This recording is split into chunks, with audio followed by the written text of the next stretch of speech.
Earlier this year, Street Fighter V hit the PlayStation 4. It had some controversy and was met with a lot of disappointment from fans. But that just left room for King of Fighters XIV to hit the PlayStation 4 and try to gain some dominance in the fighting game genre.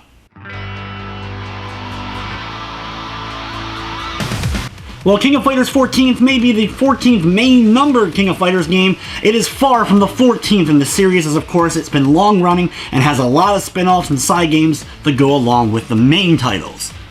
Without counting re-releases though, it is the first King of Fighters game to be released on the PlayStation 4 and features a pretty big roster of old characters and some new faces into it to mix things up and make for a pretty solid roster. There's a total of 48 regular characters that you can make up into teams of 3, as well as a mid-boss and a final boss surrounding out the roster with a total of 50 characters. There are no unlockable characters to get, so all the characters are available to you at the start, which was of course great for those who really want to dive in right away, or for those doing tournament style of play.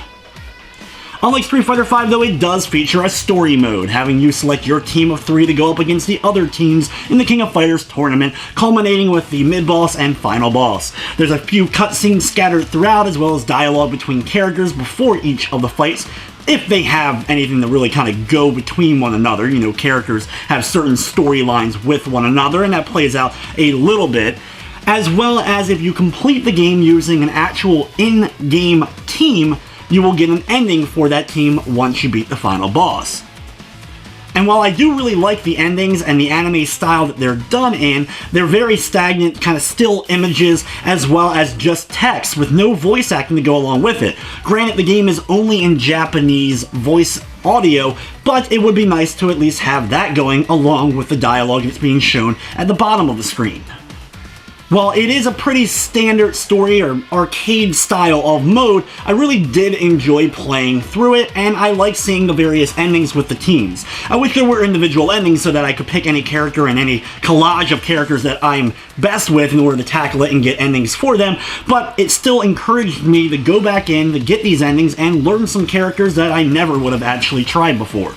Outside the main story mode, there's a tutorial mode to give you the basics of the game, training mode so you can practice those combos and try to get at least a little bit better at the game, versus mode where you have 3-on-3 or 1-on-1 matchups, and you can do that of course against a friend, as well as the mission mode. In mission mode, it's all 1-on-1 fights, but what it is you'll have the survival mode where it's you against an endless stream of opponents until you end up running out of health, the time attack where you'll face off against 10 random opponents and try to beat them as quick as possible, and then you also have the trial mode. Now the trial mode is kind of like a really advanced tutorial mode where you're going to be learning the really hardcore combos for each of the characters in the game. If you're familiar with this from other fighting games, it's pretty difficult and does not pull punches. It starts you off with some really tough combos, at least for the characters that I was interested in playing in, so casuals like myself definitely will take a little bit to get through this mode. Of course, a big part of your play is probably going to be online, facing off against randoms in ranked or free mode, and I love that you can set up predetermined singles or 3-person teams ahead of time, as well as pick what stage you prefer, so you can have this all set up already and easily get into matches a little bit quicker. When you're going into a ranked match or free match, you can select a few things that you're looking for, whether it be connectivity, strength of the person you're going to be battling with, as well as a few other options, such as if they're in the same region as you.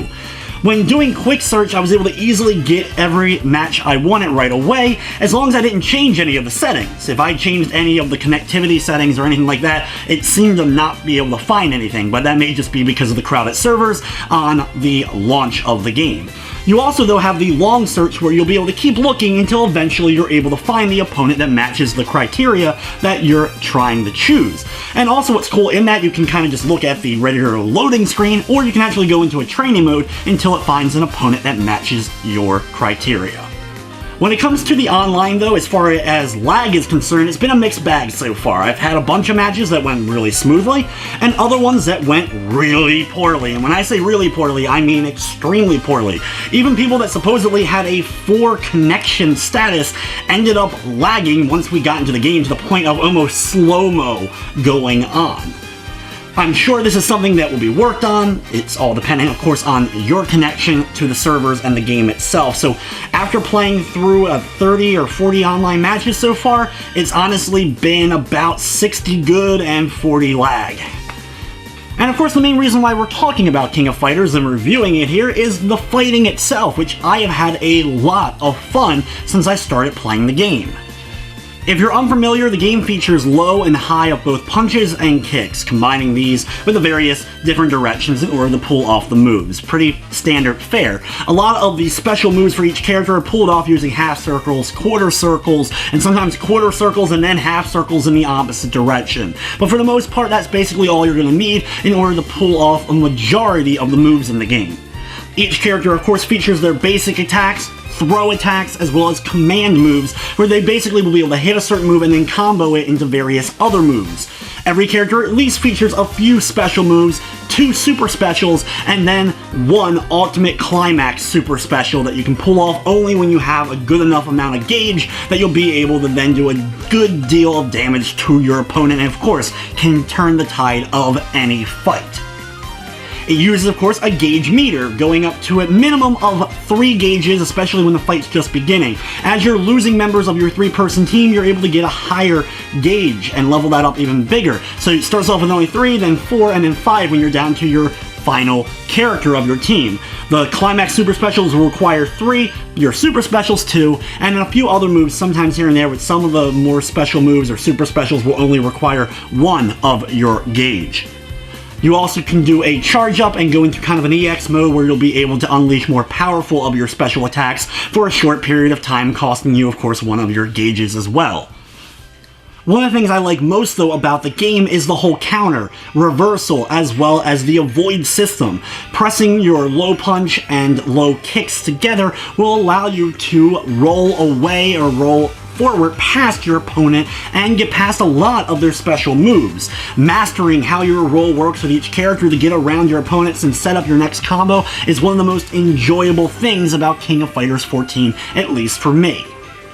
When it comes from the technical standpoint, everything ran fine. Yes, I did have lag online, but I was able to connect online and usually get into a match relatively quickly, which is something more I can say than some other fighters that I've played in recent months, especially near launch. So while there were matches with lag, at least I was able to get into those matches relatively quickly. The game never, though, lagged, crashed, slowed down, or glitched on me during offline play, during the story mode, or doing any of the various mission modes.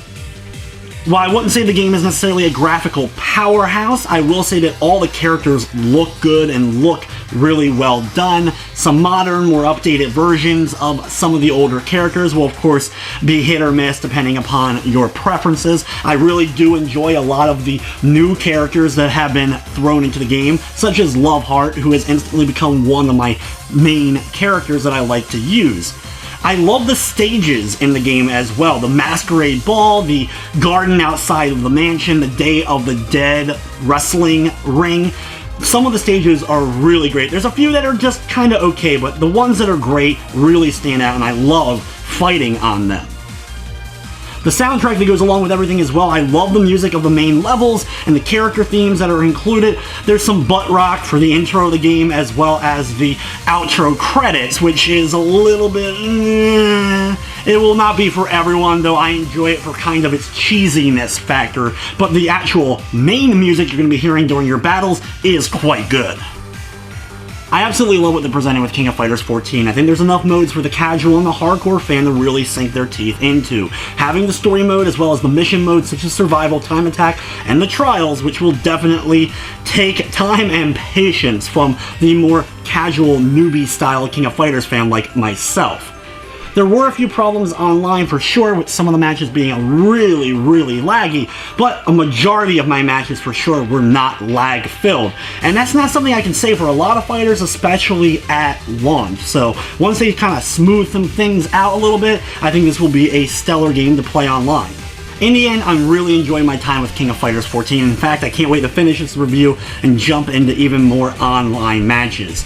In the end, I'm going to be giving the game an 8 out of 10. I think there's a lot here that you will definitely enjoy, especially for the more casual fighting game fans. Maybe if you haven't played King of Fighters for a few years, maybe this is the one to finally check out.